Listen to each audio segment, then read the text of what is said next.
On August 28, 1963, before a crowd of over 250,000 people, one man spoke words that shook the very core of America. Words that weren't just a speech, but a declaration that changed history.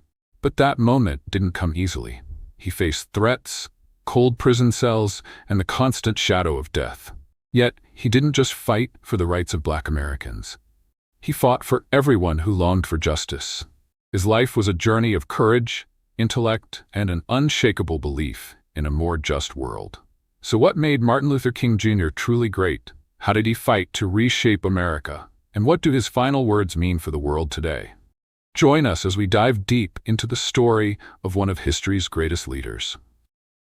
Martin Luther King Jr., originally named Michael King Jr., was born on January 15, 1929, in Atlanta, Georgia.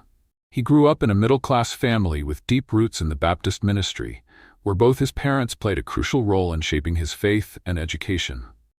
His father, Martin Luther King Sr., was a prominent pastor and leader of the Ebenezer Baptist Church, deeply involved in the civil rights movement in Atlanta.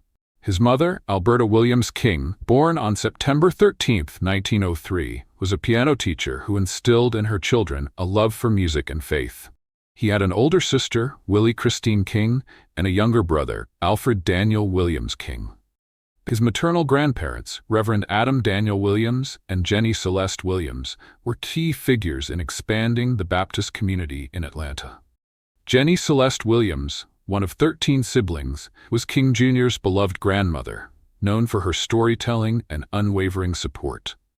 On his father's side, his grandparents, James Albert King and Delia, were sharecroppers in Stockbridge, Georgia, who faced significant economic and racial struggles.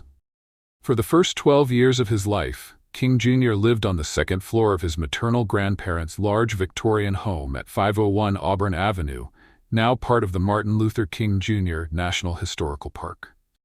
After his grandmother Jenny passed away from a stroke in 1941, the family moved to a 2-story brick house in a middle-class neighborhood overlooking downtown Atlanta. From a young age, King Jr. was deeply involved in church life. He sang hymns, played the piano, and was part of the youth choir, with his favorite hymn being, "I Want to Be More and More Like Jesus." Under his father's guidance, he read the Bible aloud, memorized verses, and learned gospel songs by the age of 5. Despite growing up in a nurturing environment, King Jr. was also raised with strict discipline.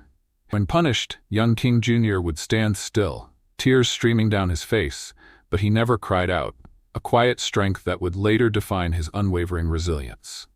From a young age, Martin Luther King Jr. was acutely aware of racial discrimination. At just 6 years old, he lost a close white friend when the boy's parents forbade them from playing together. This painful experience led to his first discussions with his parents about slavery and racial injustice. Initially, King Jr. harbored resentment toward white people, but his parents, grounded in Christian faith, taught him to love all people, regardless of their skin color. Another incident left an even deeper mark on him. As a child, he was nearly hit by a car driven by a white man. Instead of apologizing, the man got out and physically assaulted him. Outraged, King Jr.'s father, Martin Luther King Sr., demanded police action. But instead of helping, an officer sneered and said, "Listen here, boy, if you don't get this little black kid out of here, I'll arrest him." King Sr. himself never shied away from confronting racism. On one occasion, when visiting a shoe store, a white clerk refused to serve them because of their skin color. Furious, King Sr. threatened to smash every piece of china in the store if they weren't treated equally. In the end, the clerk backed down. Martin Luther King Jr. enrolled at Morehouse College in September 1944 at just 15 years old, having skipped 9th grade and graduated high school early. Morehouse was a prestigious all-black men's college where King was exposed to progressive social ideas and some of the nation's leading civil rights activists. One of the most influential figures in King's life during this time was Dr. Benjamin E. Mays, the president of Morehouse from 1940 to 1967. Mays gave weekly sermons at the Tuesday morning chapel, urging students not to accept injustice, but to fight against racial discrimination. King later described Mays as one of the greatest influences on my life. He frequently visited May's office to discuss theology and social issues, forming a close mentor-student relationship. Under the guidance of Mays and Professor George Kelsey, King began to shape his vision of a minister who was not only a spiritual leader, but also an advocate for social change. By his senior year, he had made the firm decision to enter the ministry, calling it an unavoidable responsibility. After graduating from Morehouse, King continued his education at Crozer Theological Seminary near Chester, Pennsylvania. There, he deepened his study of Christian social gospel philosophy, which emphasized the role of religion in addressing social injustice. A pivotal moment came when King attended a lecture by Mordecai Johnson about Mahatma Gandhi. Johnson's discussion on Gandhi's philosophy of nonviolence sparked a new realization in King: the power of nonviolent resistance as a tool for civil rights activism. Beyond theology, King also took philosophy courses at the University of Pennsylvania, studying great thinkers like Plato, Aristotle, and Rousseau. While pursuing his doctorate at Boston University, Martin Luther King Jr. met Coretta Scott in January 1952 through their mutual friend, Mary Powell. Powell, who studied with Coretta at the New England Conservatory and was a colleague of King's at 12th Baptist Church in Roxbury, arranged their first meeting on the steps of Jordan Hall. Coretta, a talented singer, was initially unimpressed by King's appearance, later recalling that he looked like a boy. However, as their conversation deepened, her perception changed. King wasted no time in expressing that Coretta had all the qualities he sought in a wife, though she was skeptical at first. As their relationship blossomed, King proposed to Coretta during a visit to her home in Marion, Alabama. They married on June 18, 1953, with King's father, Reverend Martin Luther King Sr., officiating the ceremony. The couple had 4 children: Yolanda Denise, Martin Luther III, Dexter Scott, and Bernice Albertine. More than just a wife, Coretta became King's most trusted partner, standing by his side through the toughest moments of the civil rights movement, including the bombing of their home in 1956. In 1955, King successfully defended his doctoral dissertation in theology at Boston University, officially earning the title Dr. Martin Luther King Jr. His dissertation focused on systematic theology, providing him with a strong intellectual foundation to address both social and religious issues. The Montgomery bus boycott of 1955 was one of the most pivotal events in the American civil rights movement, marking a turning point in the rise of Martin Luther King Jr. It all began when Rosa Parks, a civil rights activist and secretary of the Montgomery chapter of the NAACP, was arrested for refusing to give up her seat to a white passenger on a bus in Montgomery, Alabama. Following Parks' arrest, King and other black activists in Montgomery organized meetings in churches, raised funds, and established a carpool system to support those who refused to ride the buses. He received backing from key figures such as Fred Gray, the attorney for the Montgomery Improvement Association, MIA, and other allies. King was also profoundly influenced by Bayard Rustin and Glenn E. Smiley, who introduced him to Mahatma Gandhi's philosophy of nonviolence. This inspiration led King to famously declare, "Christ showed us the way, and Gandhi in India showed it could work." Throughout the boycott, King faced immense challenges. On January 30, 1956, his house was bombed, yet he remained calm and urged his followers not to retaliate. "Be calm, as I and my family are. We are not hurt, and remember that if anything happens to me, there will be others to take my place." He was also arrested and convicted in state of Alabama v. M.L. King Jr. on March 22, 1956, sentenced to either a $500 fine or 386 days in jail. Yet, he remained steadfast in his commitment to nonviolent resistance. Parallel to the boycott, a legal case, Browder v. Gale, was filed by Aurelia Browder, Susie McDonald, Claudette Colvin, and Mary Louise Smith, challenging the constitutionality of bus segregation laws. On June 4, 1956, the U.S. District Court for the Middle District of Alabama ruled that the segregation laws were unconstitutional. The city of Montgomery appealed to the Supreme Court, but on November 13, 1956, the highest court upheld the ruling.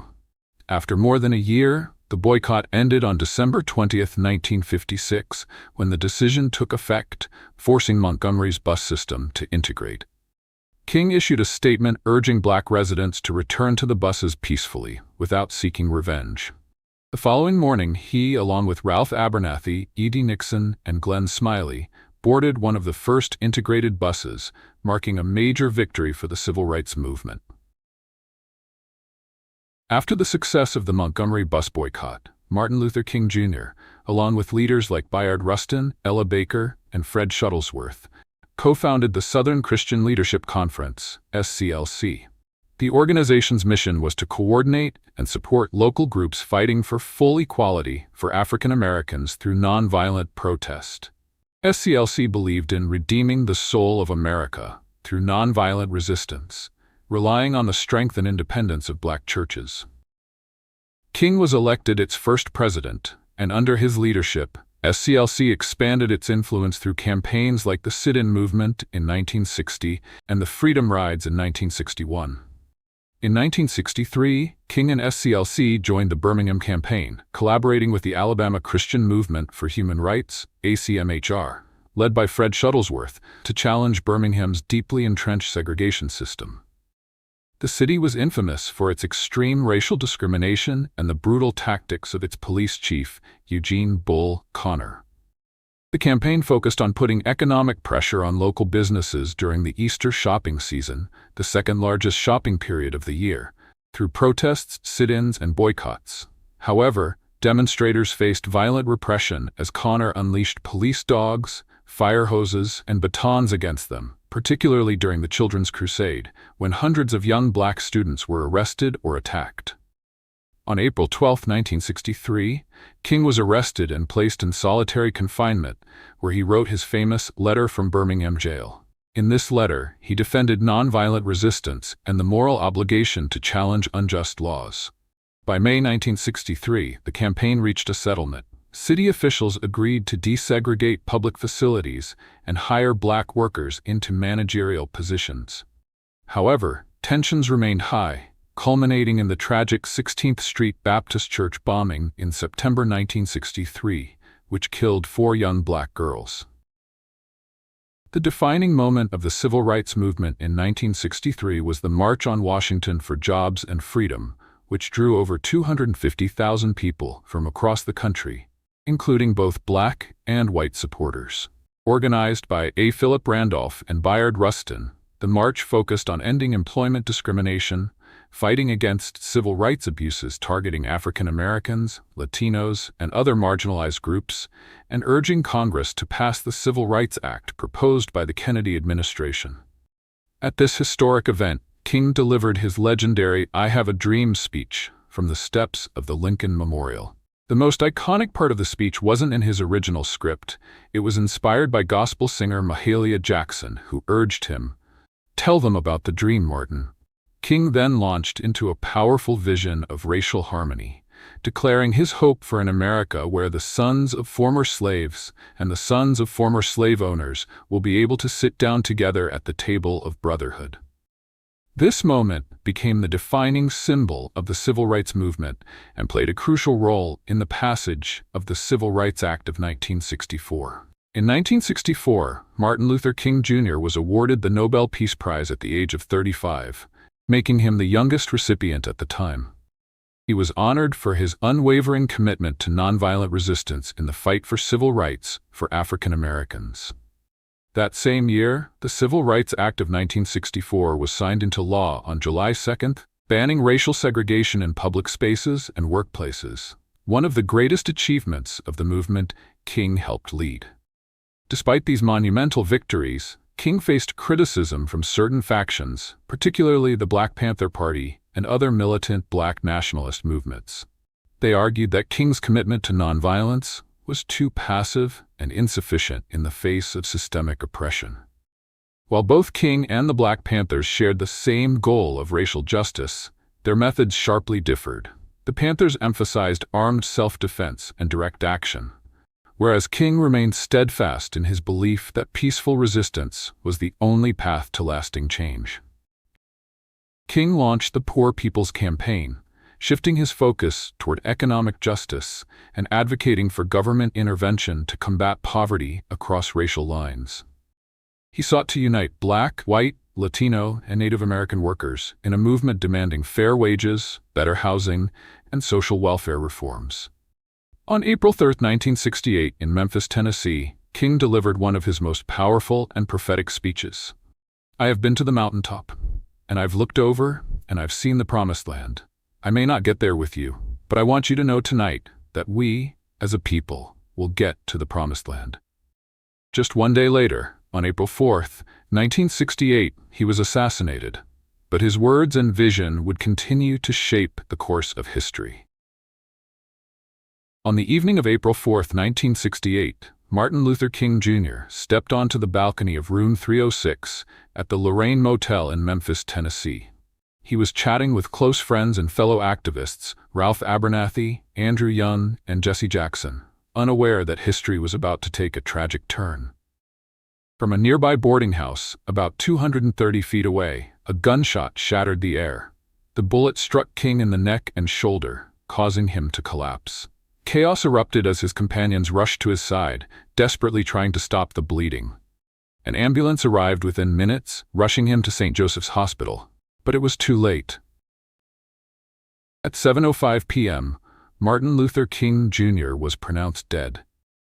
He was just 39 years old, but an autopsy revealed that years of relentless activism had aged his heart to that of a 60-year-old man. The shooter, James Earl Ray, was an escaped convict. After a 2-month international manhunt, he was arrested at Heathrow Airport in London, attempting to flee with a fake Canadian passport. He initially pleaded guilty to avoid the death penalty but later recanted, claiming he was part of a larger conspiracy and that a mysterious figure named Raoul was the true mastermind. Despite his claims, Ray was sentenced to 99 years in prison, where he remained until his death in 1998, taking many unanswered questions with him. News of King's assassination spread like wildfire, igniting a wave of unrest across over 100 cities in the United States. Washington, D.C., Chicago, Baltimore, Louisville, and Kansas City were among the hardest hit, with riots, looting, and violent clashes between police and protesters. Entire neighborhoods burned as grief and outrage consumed the nation. Amid the turmoil, some voices called for peace. In Indianapolis, presidential candidate Robert F. Kennedy delivered a heartfelt speech urging unity and understanding. He spoke of his own personal loss, recalling the assassination of his brother, President John F. Kennedy. Meanwhile, President Lyndon B. Johnson declared April 7th a national day of mourning. On April 9, 1968, thousands gathered in Atlanta to bid farewell to King. His funeral was held at Ebenezer Baptist Church, where he had once preached. The service was attended by world leaders, civil rights activists, and ordinary citizens, all mourning the loss of a leader. But King's legacy did not end there. The Memphis sanitation workers' strike, which King had come to support, won their demands soon after his death. His final dream, the Poor People's Campaign, carried on with the establishment of Resurrection City, a protest encampment in Washington, D.C., lasting 6 weeks as a call for economic justice. Years later, the U.S. would officially recognize Martin Luther King Jr.'s impact. In 1983, President Ronald Reagan signed legislation making Martin Luther King Jr. Day a federal holiday, first observed in 1986. However, it wasn't until 2000 that all 50 states fully recognized it. Utah was the last to do so, having previously called it Human Rights Day. Beyond the United States, King's influence extended across the world. In 1969, the Martin Luther King Memorial Fund was established in the UK to help Black job seekers. In 2016, the Holy Christian Orthodox Church canonized him as a saint, recognizing his moral and spiritual leadership. Finally, in 2011, a 9-meter-tall granite monument of King was unveiled at the National Mall in Washington, D.C. Standing firm and resolute, the statue bears words that still echo across time. "I have a dream. Though King is gone, his dream lives on. In every fight for justice, in every call for equality, and in every movement seeking freedom across the world."